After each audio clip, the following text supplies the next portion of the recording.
What's up, weirdos? Welcome back to my channel. My name is Felicia, and today we're going to be talking about the 1992 BBC broadcast of Ghostwatch. On Saturday night, we'll be visiting the most haunted house in Britain. But will the ghosts be there? Can you take it? Ghostwatch, a Screen One special for Halloween, Saturday at 9:25 on One. Ghostwatch was the brainchild of Stephen Volk, and he originally pitched this to BBC as a 6-part series, to which they said, why don't we make it an hour-and-a-half special that will air on Halloween? He took this idea and really ran with it and created one of the most memorable and iconic TV experiences the UK has ever seen. They decided to disguise the movie, if you will, as a live broadcast, using the ideas of reality TV and mockumentaries before they were even really in the mainstream. So welcome live this Halloween night to the first ever TV Ghostwatch. That's the scene in Foxhill Drive in Northolt. Our outside broadcast units are there. That's the house where it might all happen tonight, or it might not. We shall see. The live broadcast featured Michael Parkinson, who was a very well-respected host at the BBC. Michael Parkinson was joined in the studio by paranormal expert Lynn Pascal, played by Gillian Bevan, and the show was a mix of them in the studio and reporter Sarah Green actually taking a camera crew into this haunted house where this mother and her 2 children are being haunted by this poltergeist that they have lovingly named Mr. Pipes because he's constantly rattling the pipes in the house. So when I watched this film, I didn't have a ton of background information. Someone had just recommended it to me, and so one night I just casually turned it on. As it started, I was like, oh wow, this is so nice. It's sort of like Great British Bake Off, but telling a ghost story. Like, all the voices are, you know, very British and calming, and I was like, oh wow, how nice. So at some point I fell asleep and I had to finish it the next night. And the next night I didn't turn it on until like probably midnight, because I thought, oh well, this isn't very scary. I'll watch this alone in a dark room and it'll be fine. It's just Great British Bake Off, right?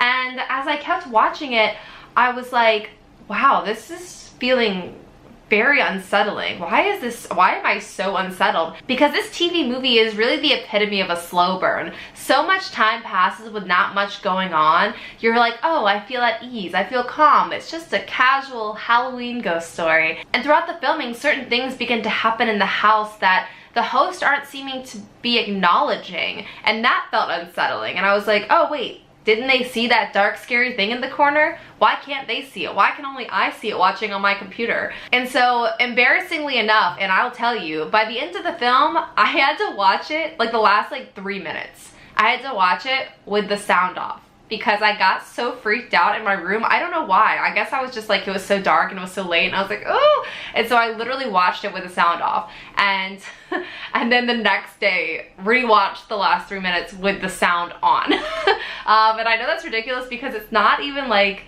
there's things that are thousands of times scarier than this movie, but I just felt so unsettled by it, and I was just like, I almost don't want to know. I don't want to know what the ghost is. I don't want to see it. It felt too scary and it felt so real. And that was really the intention behind this TV movie, was for it to feel as real as possible. So this movie aired on Halloween night, 1992, and BBC received 30,000 phone calls to their switchboard within the hour of this thing airing, because people in their homes were so freaked out and thought it was real. And they were also really concerned because, like myself, in the writing of this movie, the hosts are not seeing everything the viewer is seeing. And so this poltergeist expert isn't explaining the stuff that we're seeing, and that's really scary to us. It's also really crazy to think about watching this film as it aired in 1992, and this is before you could really just like rewind your TV and like make sure what you saw is what you saw.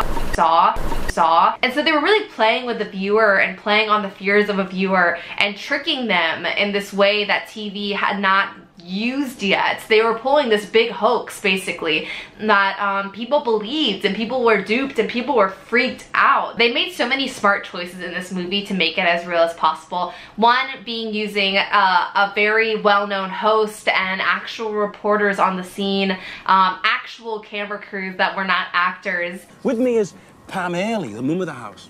Hello, Pam. and she's going to be taking us through the whole spine-tingling story. And even to how it's filmed in like a VHS, like actually lesser quality than they had access to at the time, to like give it that really in your home feeling to it, which I think they really executed well. Something else that was used really well in this film is the idea of this like breakdown of communication.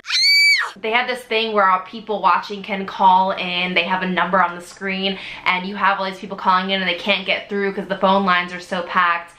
You have a guy standing by the phones that is like, oh, there's too many callers, they're all saying this, they're all saying this. And then you have eventually the breakdown of the communication between your host and Sarah and her camera crew in the house. And as they want it to, it sort of feels like the poltergeist has taken over the TV network in a way, and the poltergeist is making you see what he wants you to see and not what the network wants you to see. And that was really smart and cool and creepy, and I'm sure like was 20 times more scary during the time of actually viewing this than I saw it in my house.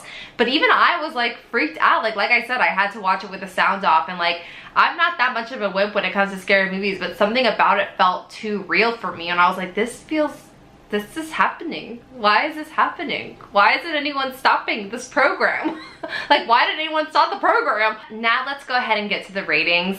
This one's a little strange because I'm gonna give this scare, even though I was really freaked out at the end, I'm gonna give the overall scare a 3. And if I was watching this in 1992, I bet you I would have given it a 5.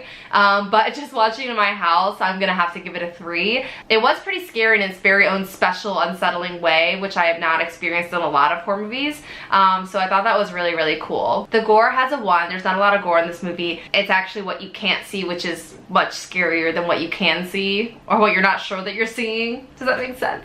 And then the cheese, I'm gonna give it a 2. The last like 10 minutes in the movie where you know, stuff in the studio really starts to go wild, and if you've seen it, you'll know what I'm talking about. I'm just gonna give it a 2 just for that reason. But overall, it wasn't that cheesy. I just thought it was very realistic and very well done, in a way that just felt so like, whew. And a quick fun fact for you guys is that during the broadcast of this in 1992, Halloween night, 3 different women that were watching it went into labor.